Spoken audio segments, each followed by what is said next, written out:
Jama'a barkanku da warhaka, barka da zuwa wannan channel ta Skill Practice Hausa.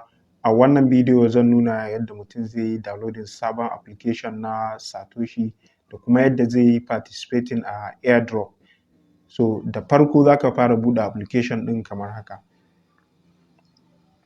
Bayan ya buɗe sai ka zo ka shiga Me a nan wurin ta ƙasa. To idan ka zo ka shiga Me sai ka zo ka shiga download.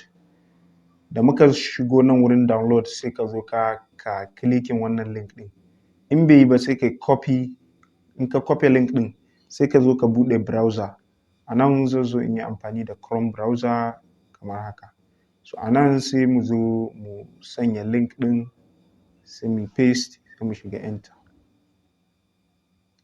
So bayan da ka sanya link ɗin ya wuce kamar haka zai zo ya nuno ma wurin inda za ka yi downloading. So wannan application ɗin babu shi a Play Store, sai ka shiga nan wurin Android APK ɗin nan sai ka danna shi. So wannan yana nuno ma warning, this type of app can harm your device. So za ka shiga OK a haka, saboda wannan application ɗin a haka yake, kuma in dai kana so ka yi updating dole da shi za ka yi amfani. A nan wurin za mu iya zuwa mu shiga downloading details a nan kamar haka. So ga nan yana downloading, za mu jira ya gama sannan sai mu installing. Bayan da application ɗin ya yi downloading, wannan shine application ɗin da muka yi downloading kamar haka, sai mu danna shi haka. So a nan sai mu buɗe shi da wannan package installer na Phoenix. Sai mu shiga kamar haka, sai mu shiga always. Sai mu shiga install kamar haka. Na wurin yanzu za mu zo mu shiga settings sai mu ba da permission na installation ɗin. Wannan ta cikin browser kenan. Idan kuma in bai yi ba za ka iya dawowa ta file manager kamar haka. Sai ka zo ka shiga wurin APK, a nan wurin sai ka shiga install. So a nan wurin ya yi installing already, ba za mu ƙara wani installing ɗin shi ba daga nan. So za mu iya zuwa yanzu sai mu buɗe application ɗin kamar haka.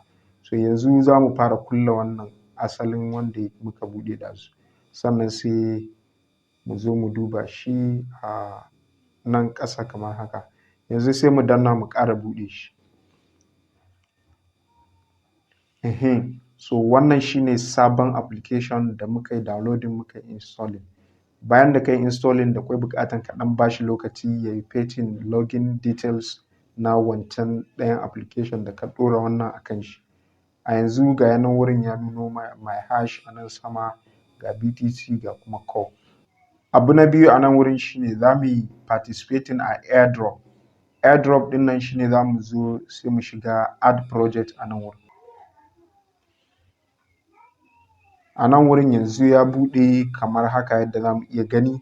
Sai mu zo mu shiga nan ta nan wurin haka sai mu danna. A nan bayan da ya buɗe za ku ga muna da testcoin A, testcoin B da kuma testcoin C. So a nan wurin sai mu zo mu shiga nan wurin testcoin A kamar haka. Bayan da muka shiga sai ku ga muna da participate in AirDrop a nan sama gaba ɗaya. So sai mu zo mu shiga a nan wurin yanzu mun yi participating successfully, sai mu shiga nan sai mu claiming hash. A nan wurin yanzu za ku ga da kwai 50k hash a nan. Kullum za su ba mutum su ɗaya ne mutum zai iya claiming wannan hash ɗin a cikin 24 hours. So sai mu shiga claim hash a nan. Yawwa. So yanzu bayan 24 hours za mu iya ƙara zuwa, idan wannan lokacin ya ƙare sai mu ƙara claiming. So a nan yanzu sai mu dawo baya. Inda muka dawo sai mu ƙara shiga testcoin B sai mu shiga ta nan. A nan wurin sai mu shiga participate in AirDrop shi ma. Sai mu dawo baya sai mu shiga testcoin C shi ma kamar haka. Sai mu shiga participate in AirDrop kamar haka sai mu close shi kenan. So wannan shine participating da muka yi a cikin testnet project. Yanzu ga sunan wurin ya yi mana adding ɗinsu gaba ɗaya. Zuwa yanzu za ku ga cewa yanzu testcoin A and B sun yi adding a nan sama, Core ɗinmu ya ɓace da kuma BTC. idan kana so ka duba code ɗinka da BTC sai ka shiga nan wallet. Idan ka shiga wallet ɗin zai buɗe ma my asset a nan wurin. Bayan waɗansu awanni idan ka fara claiming zai nuno ma Tcoin ɗinka a nan wurin. So wannan shine a taƙaice akan yadda za ka yi updating application ɗinka na Core da kuma yadda za ka yi participating a testnet project.